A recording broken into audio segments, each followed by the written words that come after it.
مرحوم سید بحرالعلوم، علامه بحرالعلوم رو شما همتون میشناسید، احتیاج به معرفی نداره. بهترین معرفی سید بحرالعلوم یه جمله است: رفیق امام زمان. بهترین معرفیش اگه آدم بخواد معرفی بکنه همینه، رفیق امام زمان. سید بحرالعلوم تو نجف زندگی میکرد. معاصر با سید بحرالعلوم تو ایران مرحوم نراقی بود، ملا مهدی نراقی، که از اعاظم بزرگان شیعه بوده، فیلسوف، فقیه، اخلاقی، یه آدم عجیبی بود. ایشون زنده بود زمان بحرالعلوم، تو ایران زندگی میکرد. یک کتابی نوشت به نام جامع السعادات که الان کتاب هست تو بیرون، 3 جلده، عربی هست، البته ترجمه هم شده، که اون معراج السعاده‌ای که شاید خیلیاتون شنیدید پسر ایشون نوشته، ملا احمد نراقی، که فارسی هم هست. ولی ملا مهدی پدر کتابی نوشت به نام جامع السعادات، یک کتاب اخلاقی بسیار ارزنده. این کتاب چاپ شد، یه نسخش رسید نجف، دادن دست سید بحرالعلوم، گفتن آقا این کتاب تازه چاپ شده، ببینید به چه صورته. سید بحرالعلوم کتاب رو گرفت، یه چند ورق زد، یه مقدار خون و باریکلا، خدا خیر بده به نویسندش، بسیار کتاب ارزنده است. هی ورق میزد، تعریف میکرد، میگفت چقدر خوب مشکلات اخلاقی رو حل کرده، جای چنین کتابی تو شیعه خالی بود.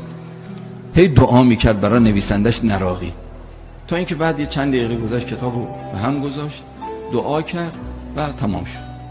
یه چند مدت گذشت، اتفاقا نراقی برای زیارت نجف و کربلا وارد عتبات شد، وارد عراق شده بود. وقتی وارد نجف شد، علمای نجف، متدینین نجف، خب نراقی رو شنیده بودن، اسمش رو، و میشناختنش، برای دیدنش رفتن. خونه نراقی شلوغ، رفت آمد. به سید بحرالعلوم گفتن آقا نراقی اومده نجف، نمیخواید برای دیدنش برید؟ گفت نه. سید بحرالعلوم برای دیدن نراقی نرفت.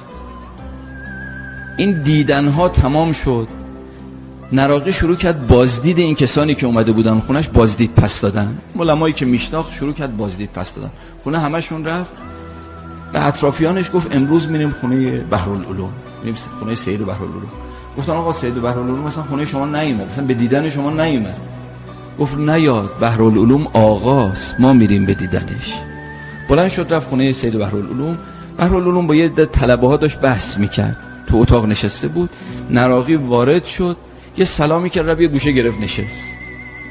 رسم پیغمبر هم همین بود، مجلسش صدر و ذیل نداشت، اینجور نبود که حتما باید بره بالا مجلس بشینه، هر جا بود. نراقی رفت یه گوشه گرفت نشست. سید بحرالعلوم نمیشناخت، چون چهره به چهره ندیده بودن همدیگر رو. یه سلام علیک معمولی باهاش کرد. اومدن زیر گوش بحرالعلوم، گفتن آقا نراقی اومده ها. گفت خب بیا.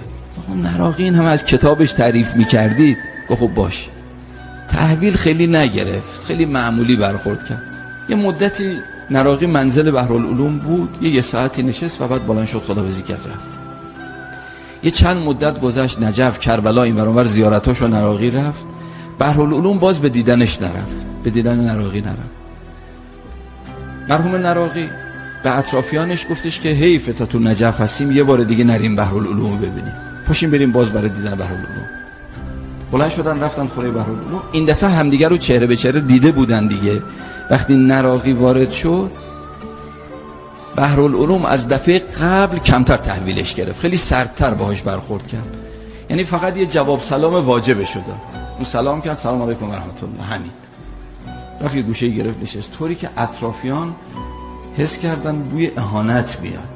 اینجور برخورد کردن بوی اهانت میاد. یه عالم بزرگی مثل نراقی رو اصلا تحویل نگرفتن. یه مدت یه مقدار نشست خونه بحرالعلوم و بعد بلند شد، مجلس یخ، بلند شد و اومد بیرون. آخرین روزی بود که نراقی تو نجف بود، زیارت وداع این ور اون ورشو کرده بود، خواست برگرده ایران، بارش هم بسته بود. به اطرافیانش گفت ما حیفه داریم میریم ایران، یه بار دیگه بحرالعلوم رو نبینیم، اون چهره آدم رو به یاد خدا میندازه. بهش گفتن که آقا بستونه دیگه، 2 بار رفتی اونجوری باهات برخورد کردن، بسته دیگه. گفت نه، بحرالعلوم آقاست، ما میریم به دیدنش. بلند شد رفت. ببینید یه موقع این امتحانای شوخی نیست.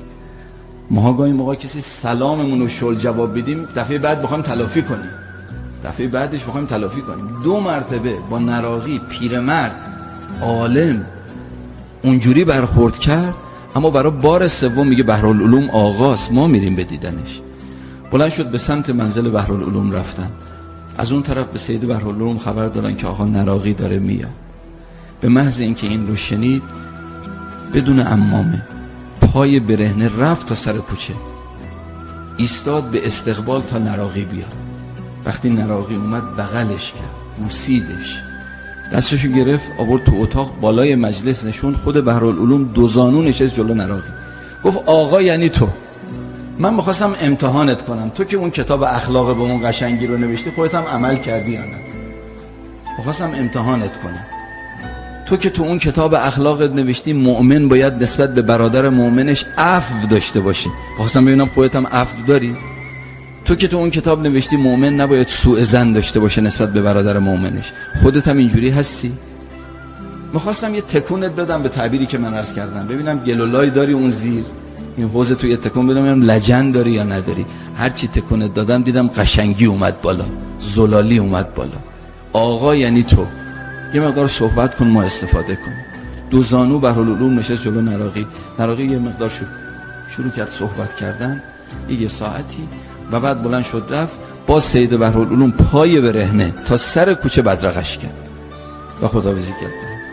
خوش به حال چنین کسانی که قبل از این که امتحانهای سنگین خدا بیاد، اینا هر موقعی که پیش بیاد بندن، اینا تعلق به جایی ندارن. هر چی پیش بیاد میگن خدای تو وظیفه‌ای برای من قرار دادی، چشم بنده هستم.